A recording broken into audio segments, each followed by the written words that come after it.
August 2nd, 2008, 11:41 p.m. A red minivan screeched out of the night and came to a halt in front of the automatic double doors at Harmony General Hospital.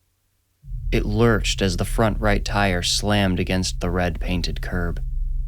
The van still rocking, a woman in baby blue polyester pajamas exited, ran around the front, and opened the sliding rear door.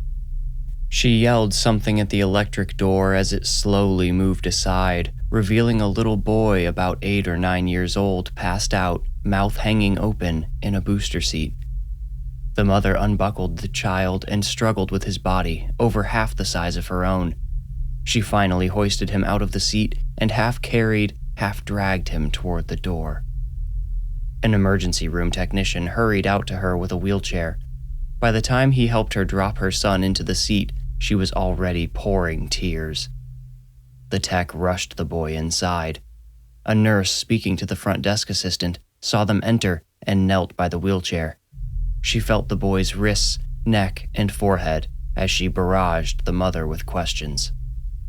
"What happened?" "He got completely out of hand. He was scaring me." "Did you give him something?" "A Zolpidem oral spray." "Has he taken it before?" "Yes, a few times." "What for?" "The same thing, but never like this." The nurse pursed her lips and stood. She had been seeing it more and more, parents who just couldn't handle their children's behavior and turned to sedatives and other drugs to solve the problem. A Zolpidem oral spray? Those were almost never prescribed to children due to a much higher risk of side effects. "What's your name?" the nurse asked. "Kathleen Camp." She put her hands on the boy's shoulders. "This is Nicholas." "Okay, Kathleen, follow me back. I'm Connie, by the way." Kathleen offered a weak smile and said, "Thank you, Connie," as the nurse pushed her son through the swinging doors into the complex neural network that was Harmony General Hospital. Connie and Kathleen hoisted Nicholas from the wheelchair to a bed in the last stall at the back of the treatment room.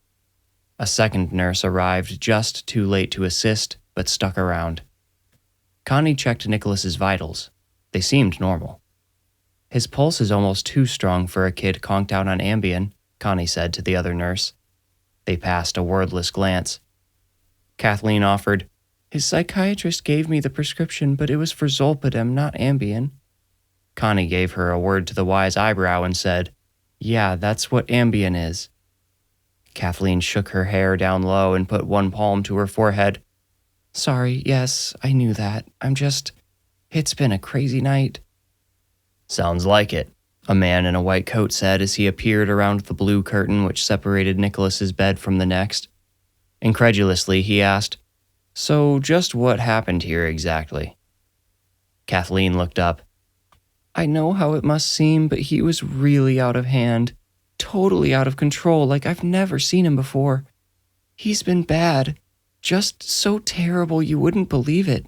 He can hurt people, especially me when he gets like that, so—" "Ma'am," the doctor interrupted. "I'm Dr. Maugham, by the way, and what I'm interested in is how your son went from the behavior you're describing to this." He motioned to the still boy between them. "Did I hear you used Zolpidem?" "Yes, that's what I was given. It's because when Nicholas gets like that, he gets violent and—" "Given by who?" asked Dr. Maugham. "His psychiatrist, Dr. Lambert." "His psychiatrist prescribed a Zolpidem oral spray?" Nearly yelling, Kathleen said, "I don't know how many different ways I can tell you, yes." "That's fairly unusual," Dr. Maugham replied. "Well, fine. Call CPS for God's sake. I don't care, but my child needs care. Care beyond what I can give him on my own anymore." Maugham looked thoughtful. "Look, Kathleen, is it? I'm not trying to accuse you of anything. It's just a strange thing for a psychiatrist to do, you know." Kathleen wiped away tears and sighed. "Ours is a very strange situation. Maybe I shouldn't have brought him here. I just don't know where to go anymore." Dr. Maugham proceeded to duplicate the nurse's tests. After a couple of minutes, he asked, "So what exactly was your son seeing a psychiatrist for?" But at that moment, his belt vibrated. He glanced down at his pager. "I'm sorry, I'll be back," he said. Both nurses were looking up from their own pagers. "Will you be all right waiting with him for a few minutes?" Connie asked. "Do what you need to do," Kathleen replied, tired and dejected. Connie lingered, but an urgent voice somewhere down the hall called her away. 2 car accident victims came in together. One needed to be rushed to surgery, but fortunately the second only had superficial injuries and a concussion. The concussion would require attention, but it could wait until the critical patient was stabilized.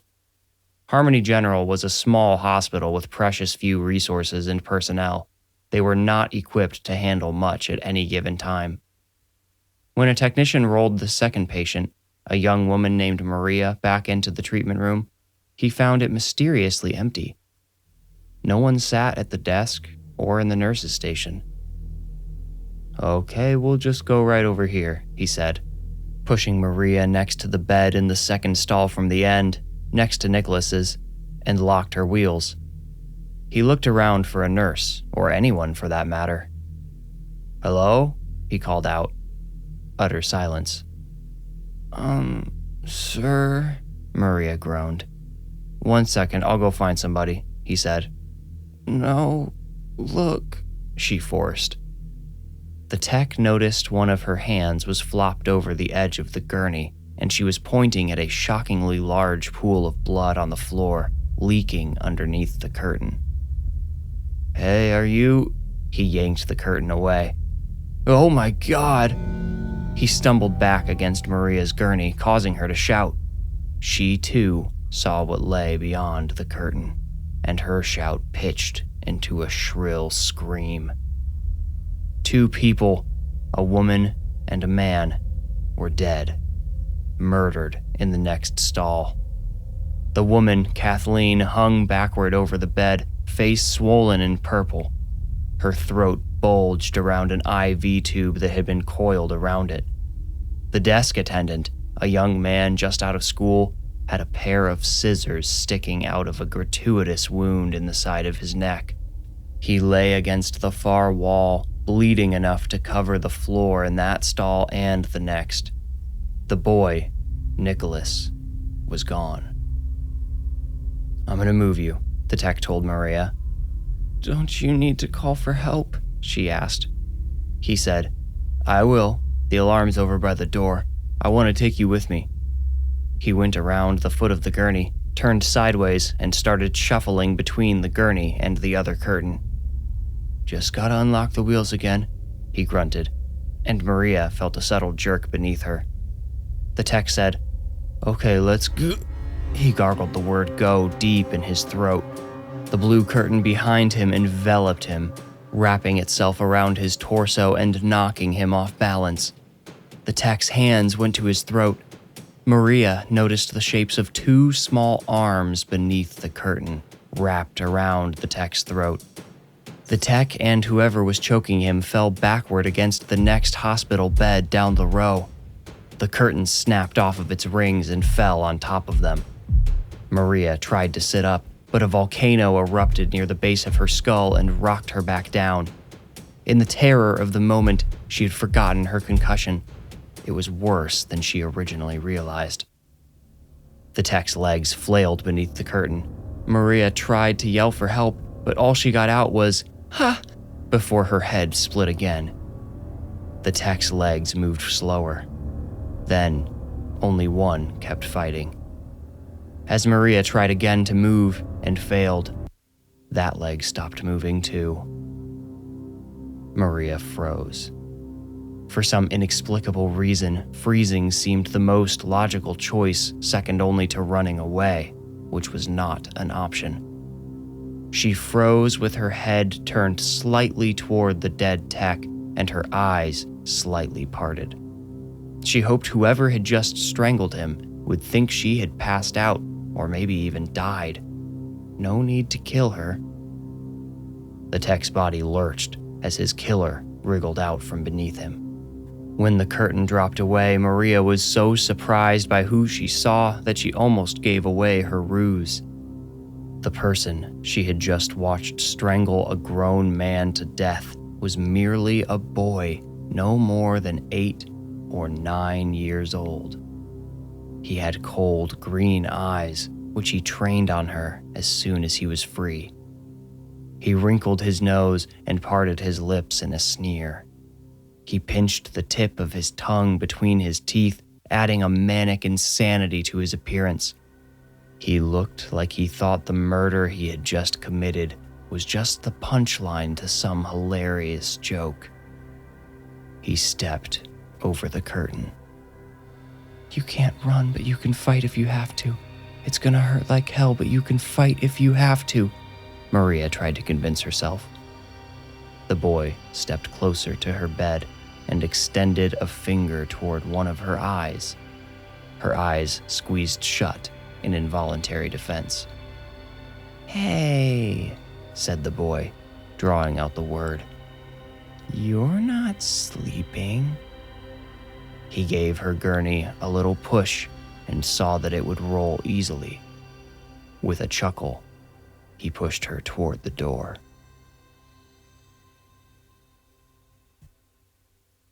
The cafeteria at Harmony General closed down from 9 at night until 5 in the morning, so when Mike heard someone buzz into the kitchen staff door just moments after midnight as he passed by it on his patrol route, it alarmed him.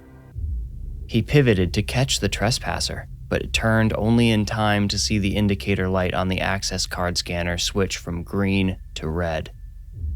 He wondered if another security guard had snuck in there for a snack. Who else would be brazen enough to go in while Mike was still inside of the door?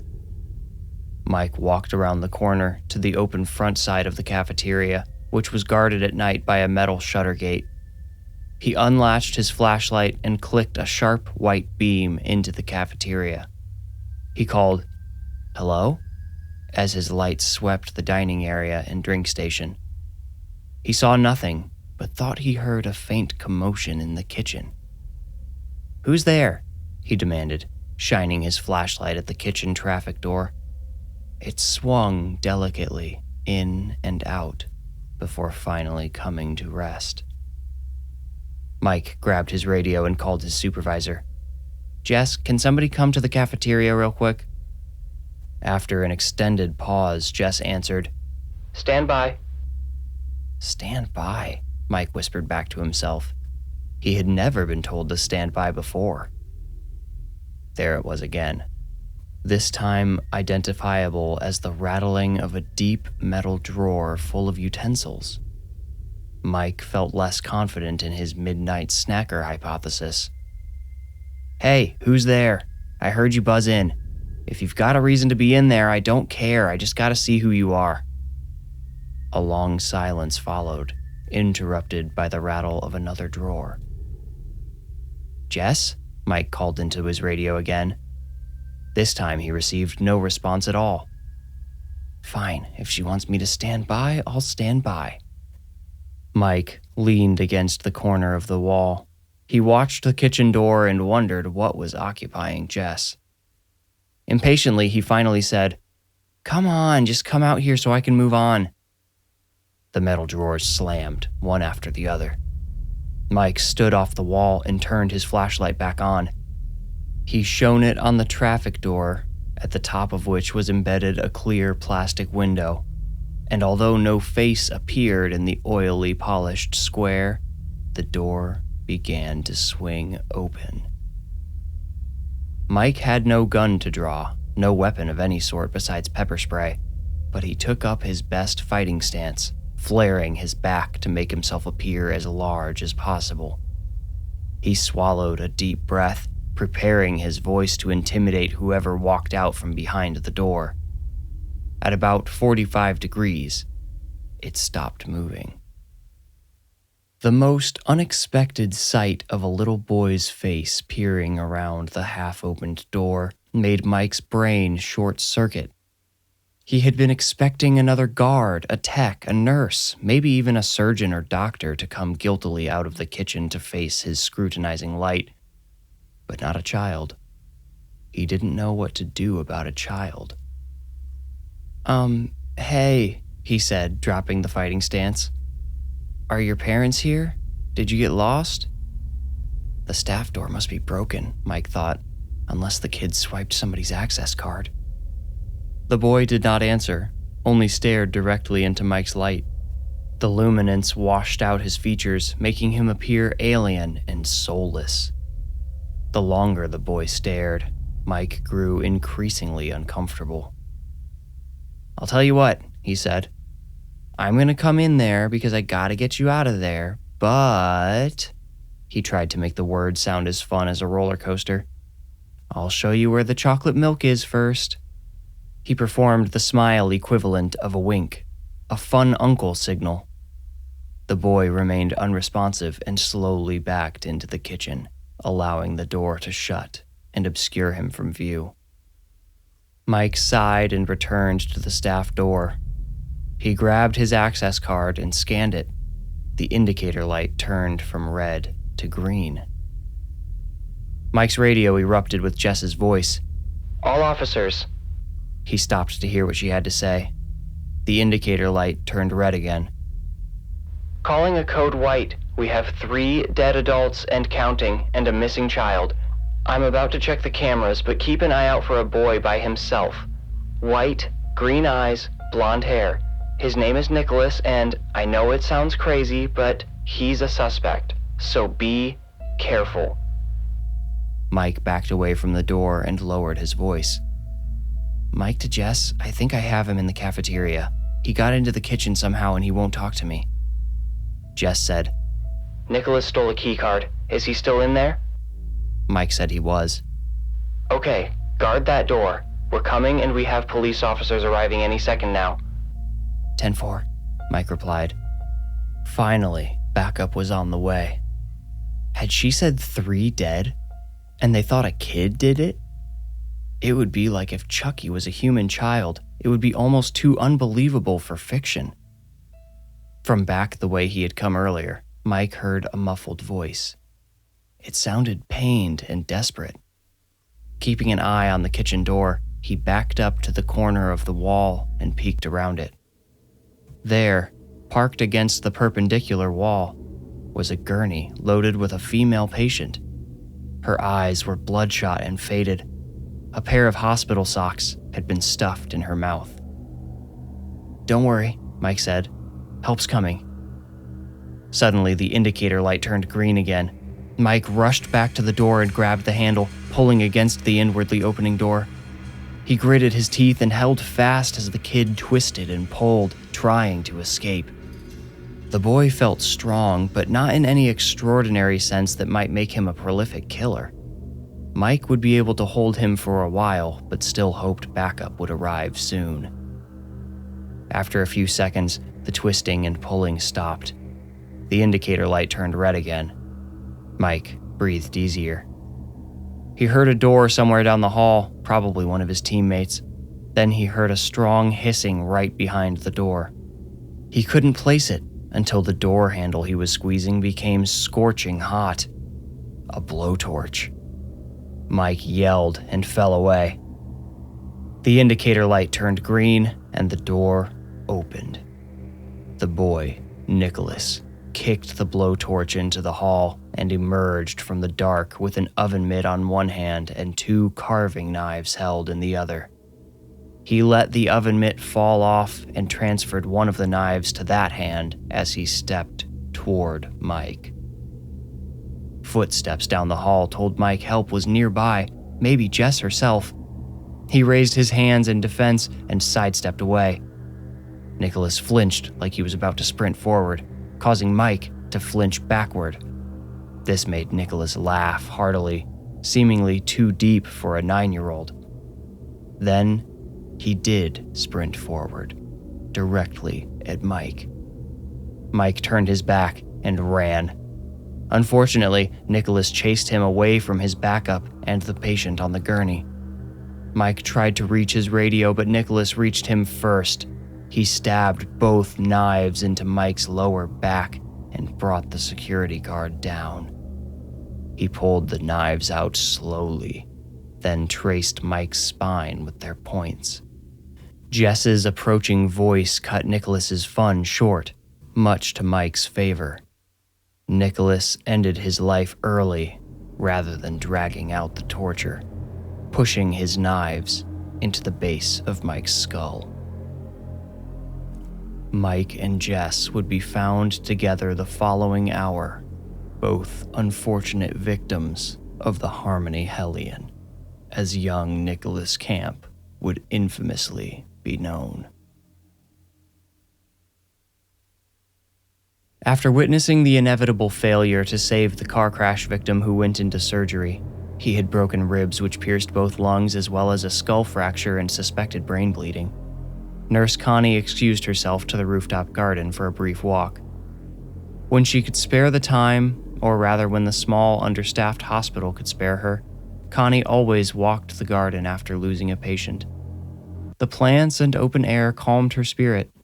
She felt this in the way her breathing leveled out and her blood pressure regulated itself. Usually, about halfway around the loop, just about to the marigolds, her shoulders would drop away from her ears.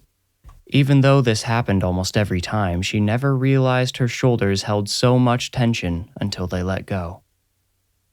The rooftop gardens were indeed on a roof, but not the roof, as in the top of the 6-story hospital. No, the rooftop chosen for the scenic structure was on top of the 4th floor, accessible from the 5th, the cancer floor. The wealthy donor who funded the garden donated the funds with the stipulation they be used to create a beautiful and relaxing space for cancer patients to be with their families, somewhere that felt entirely unmedical. Connie, along with many of the nurses and doctors, found it just as valuable as those it was intended for. Completing her loop, Connie accepted the end of her brief escape. Back to the slog. She wondered if anyone had told the other crash victim, Maria, about her boyfriend yet. She hoped so. She hated breaking that sort of news, even though everyone agreed she was the best at it. Despite never having children of her own, not that that door had closed yet, Connie possessed motherly qualities that impressed even other nurses. Amongst the most caring and empathetic people in the world, Connie's compassion stood out. She stopped at the glass door and looked through at the dimly lit foyer of the cancer floor. Most, if not all, of the patients were asleep. The night nurses quietly tapped away at their computers while chatting softly to each other. Connie had the seniority and expertise to work somewhere more calm than the emergency room. She easily could have gotten herself scheduled for day shifts, too. She stuck with nights in the ER because that's where she felt most useful. Good under pressure, Connie felt guilty removing herself from the occasional war zone that was the Harmony General Emergency Room. But if she loved it so much, or felt so at home there, she questioned why she was having such a hard time walking through the door that night. Before she made the choice to open the door and return to work, that option was stripped from her. She heard the mechanical lock whir and click in place. She pulled at the door. She pushed the automatic button, but neither produced any result. "Hey!" Connie shouted through the glass. She slapped at it to get the other nurses' attention, but they had dissolved into frenzy. The group of them behind the desk all stood and started scurrying around like they didn't know what to do. Then the shift lead ushered them all into the break room. Connie's heart dropped. She knew this drill. Only she didn't remember seeing any emails about a drill that night. This was the real deal. An active threat. Now she noticed the white flashing light behind the desk, the silent alarm. All other lights on the floor, save for the pale emergency lamps every few doors, went out. Connie looked down at her pager. It read, Code White. Code White. The code for a violent person or incident. Well, Connie supposed the garden might be one of the best places to wait out the situation. After all, she had a locked door between her and the danger, and whoever this violent person was probably wouldn't look out in the garden at night. She sat on a memorial bench to wait for the security team or the police to neutralize the threat. She realized she would probably be the one to treat the assailant after the cops took him or her down, hopefully alive. She figured she might as well relax until then. Through the glass door, Connie heard the elevator ding. She crouched behind a fern near the door and watched from the cover of night. A wedge of light opened from the elevator, spreading as the doors peeled open. Connie saw the foot of a gurney as it rolled out, pushed by someone she could not yet see. The dim lights barely traced the edges of the gurney and the covered patient it bore. Connie assumed this patient had simply been on the move at the same time as the lockdown by coincidence and quickly shifted her thoughts to the lockdown itself. She wondered where the supposed violent incident was taking place and how long it would last. Now, sitting still, she noticed the chilly breeze sweeping over the roof. She'd let it blow her stress away when she first stepped out, but it had begun to seep through her skin. The silent alarm flashed white. Connie noticed the tech standing at the end of the gurney, pushing it out of the elevator. She had never seen one so short before. The light flashed again. He looked incredibly young. In the next flash, she saw his face. Yes, very young, and also familiar. Wasn't he? No, he couldn't be. Another flash. This time she observed the female patient's complexion, the eerie vacancy in her eyes. She was the woman from the car accident, the counterpart to the young man whose passing had brought Connie to the rooftop in the first place. And yes, the tech, not a tech at all, pushing the gurney, was definitely Nicholas, the unconscious child brought in by his frantic mother. The light flashed. Nicholas looked up. He looked at the glass door to the garden. He looked at Connie. No, how could he see her in the dark? When his eyes froze in her direction, she thought it must have been a coincidence. Except, if it had been a coincidence, why was Nicholas still staring, unmoving, behind the gurney? In the next flash of light, she noticed a knife clutched between his fingers and the gurney in each hand. The code white, the boy, the female patient who belonged in the ER, not on the cancer floor. It all added up to an awful realization that chilled Connie deeper than the midnight breeze. The little boy staring at her through the glass was the violent assailant. He's been bad, just so terrible you wouldn't believe it. He can hurt people, especially me when he gets like that, Connie suddenly recalled his mother saying. Sirens zeroed in on the hospital. Connie cursed the bright reds and blues they brought with them. They swallowed her protective shadows. She saw Nicholas grin at her and knew beyond doubt she had been spotted. The woman on the gurney gave her a sympathetic look that somehow also begged for salvation.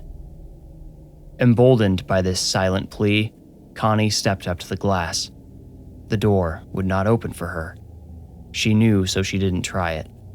But she gave Nicholas a defiant look and pointed off the rooftop toward the flashing police lights. They'll find you, she threatened. She then cupped the sides of her mouth and turned to shout. No! Both Nicholas and Maria screamed in unison. Connie turned back before yelling for help. She saw young Nicholas, a sinister sneer twisting his face, holding his two knives at angles above Maria's chest. Connie turned halfway to shout to the police, but Nicholas simultaneously lowered his pointed blades until the points depressed Maria's pulsing skin. Connie's shoulders dropped. This time, not from relaxation, but in defeat. Dr. Robert Maugham tried to stay useful as he cowered in his office. No, it's not cowering, he told himself. It's lockdown, it's procedure. You're doing exactly what you're supposed to be doing. But 12 years as a U.S. Marine still made him want to engage, not run away from a threat. If only he knew where to find the little boy. He hoped the security team had a beat on him by now. The boy had obviously been faking catatonia when his mother brought him in. Had this been his goal all along? A killing spree amongst society's most vulnerable and innocent? Dr. Maugham tried to make himself useful by calling one Dr. Lambert, MD, of Harmony Psychiatric Care to learn more about the rampaging child. Would he answer his phone in the middle of the night? Not on the first or second try, apparently. But Dr. Maugham persisted. On the third try, Maugham left Lambert a message. "This is Dr. Robert Maugham from Harmony General. I'm calling about a patient of yours who came into the ER tonight named Nicholas Camp. He's a 9-year-old boy with some apparent behavioral issues. Listen, Dr. Lambert, Nicholas has, well, he's done horrible things here tonight, and we still have not, apprehended him yet. It might be helpful if we knew a bit more about his diagnosis and behavior. I know it's late, but if you could just call me back, I would greatly appreciate it. I'm sorry to be so vague, but this is an unprecedented and ongoing situation. I'm just trying to figure out how to..." "Dr. Lambert, I'll be blunt. Nicholas has killed people tonight. A lot of people. We could really use..." He was interrupted by his pager. "Please call me back." He hung up. The page came from Connie Franklin, one of his favorite nurses. It had been sent to all staff and read simply, "Garden." She must have meant the rooftop garden, he thought, and he assumed she could only mean one thing. Nicholas Camp was there. But there was a problem. The security team used radios, not pagers. When Connie sent her message, the people who needed it the most did not receive it. Dr. Robert Maugham, without any hesitation, rose to his feet and hurried to unlock his door. Nicholas pointed one knife tip at Connie. He jerked it in a punctuating manner and nodded toward her. She put a palm to her chest, her free hand, not the one discreetly clutching the pager with which she had just secretly sent the boy's location to everyone. The fern had provided just enough cover. "Me?" Connie mouthed. Nicholas nodded. Connie slipped her pager back into her pocket and raised both hands, trying to show she wasn't a threat, that she would cooperate. But she could not cooperate, not with what Nicholas wanted her to do. With a renewed grin, he mimed jumping, then pointed one knife at Connie and the other at the edge of the roof. "You want me to jump?" Connie asked through the glass. Nicholas grinned and nodded slowly, never taking his wicked eyes off of her. Connie said, "No, I won't do that." Nicholas's eyes sharpened. His smile disappeared, and he stabbed both knives down toward Maria's face, stopping just before the points pierced her eyes.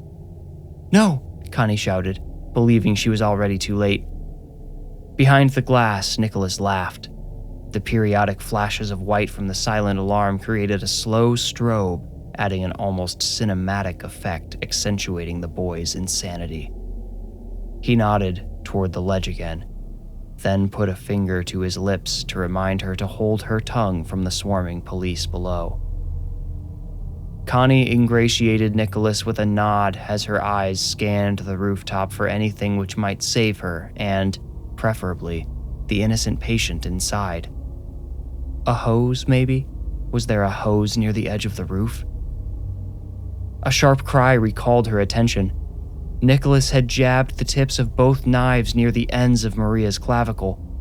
He did not pierce beyond her skin, but Connie received the intended message. Defeated, she shuffled to the ledge and looked over it. There were 5 police officers lined up and ready to barge into the emergency room. Had no one mentioned her page to them? Why weren't they all sprinting up to the 5th floor? She wanted badly to cry out to them, but Nicholas had been clever to punish someone else for her disobedience. Connie would have taken the risk if it had only been her life on the line. She looked at the boy once more, hoping foolishly for a last-minute change of heart. His gaze droned with malice. But what was that behind him? Something moving in the dark. When the emergency light flashed, Connie tried not to let her face give away her excitement at what she saw. Dr. Maugham crouched, about to get the drop on little Nicholas. Connie tried to act like she was still about to jump off the roof, feigning terror to explain her hesitance. The light flashed again, and Dr. Robert Maugham pounced. As the doctor ensnared the boy in his arms and wrestled him to the ground, Connie rushed to the door. For a moment, she forgot about the lockdown and tried to open the door, but of course it would not budge. Connie ran to the ledge again. "Hey!" she shouted down, waving. "He's up here! He's on the 5th floor! Hurry!" But the police had all gone inside the emergency room. She could no longer see them and doubted they could hear her. Hopefully someone downstairs would tell them where to go. Connie turned her attention back to the fight. Dr. Maugham seemed to have the upper hand, laying on his side and holding Nicholas's knife-wielding arms back at the elbows. He crossed one of his legs over Nicholas's to stop him from kicking. For a handful of seconds, it actually seemed Nicholas might give up. With the police undoubtedly less than a minute away, Connie accidentally allowed herself to feel relieved. Too soon. Nicholas twirled one of the knives 180 degrees in his fingers and straightened his arm, stabbing the knife into Dr. Maugham's stomach. The doctor howled and rolled over, involuntarily releasing the boy. Nicholas leapt on top of him as he twirled the second knife around. Like a praying mantis, he stabbed, sliced, skewered, and cut the doctor's chest, neck, shoulders, and face. He sprayed the floors, walls, and ceiling with Maugham's blood well after the doctor stopped moving. Then he looked up. "They're only a few seconds away. The police are only a few seconds away," Connie told herself as Nicholas gripped the gurney again. "The police are only a few seconds away and there's still a locked door between me and—" Nicholas charged forward, pushing the gurney straight toward the glass door. Connie hoped it might just bounce off, but at the last second, clever Nicholas turned the gurney to a slight angle.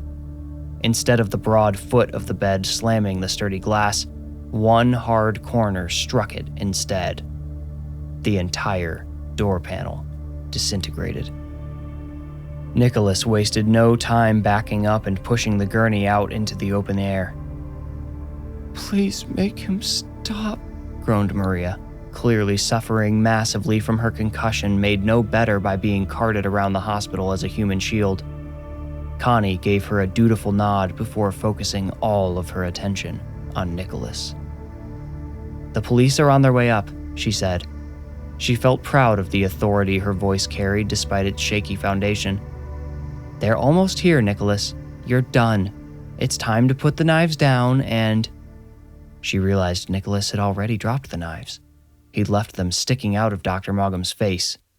So what was he going to— "Well, then I'd better not waste any time," Nicholas said. His knuckles turned white on the gurney and he rammed it over the ferns, straight toward Connie. The boy worked up surprising momentum in such a short distance, and Connie did not have enough space to dodge. She sidestepped half out of the way and grabbed hold of the gurney as it barreled through the space she had previously occupied. She saved Maria from going over the edge, but just barely. The gurney tipped slightly, and Maria slipped toward nothingness. "Hold on," Connie cried, desperately attempting to right the gurney as her own balance was being challenged. With a primal grunt, Nicholas gave the uprooted side of the gurney a massive push. Connie maintained her grip but could do nothing to save Maria from slipping away. Maria moaned pitifully, as if only partially aware of her doom. Perhaps, Connie hoped, as Maria tumbled 4 stories down, she thought she was dreaming. The dream ended on the pavement below, with a definitive crunch. Connie would later describe to the police what she did next as instinct, nothing more than an unstoppable reaction. The gurney kept tipping after it dumped its passenger over the side. Nicholas, soon to be known as the Harmony HELLION, gave it a final push over the edge and squealed gleefully as it went. His balance, however, was put off by the expenditure of force, and Connie seized the opportunity. With one hand, she shoved the back of Nicholas's head. She could not remember if she had intended to send him over the edge, but her push caused him to teeter, flail on one leg, then tip towards oblivion. In his final, harrowing moments, Nicholas Camp met Connie's eyes. His were wide and full of fear. Hers were determined, yet suddenly filled once more with compassion.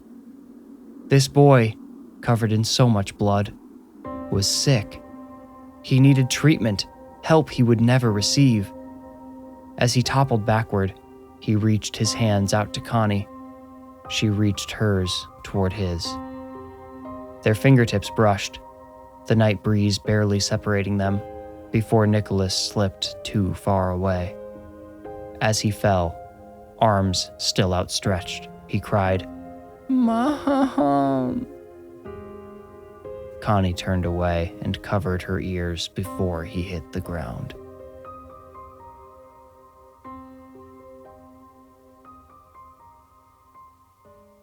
August 3rd, 2008, 3:23 p.m.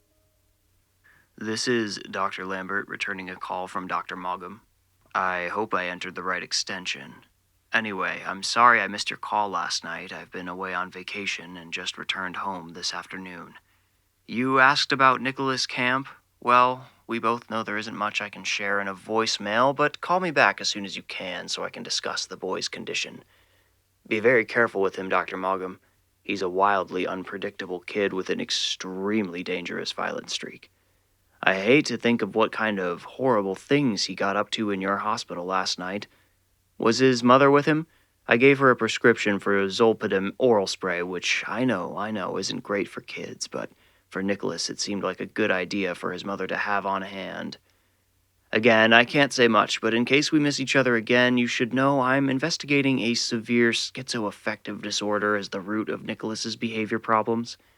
Maybe some branch of bipolar, I don't know. He gets these manic states where he just doesn't seem to think the rules apply to him. Anyway, call me back when you hear this. I'll just be... hold on. Your hospital is on the news right now, I think. I have the TV turned down. Let me just... Oh, good God. Doctor, I'm so sorry.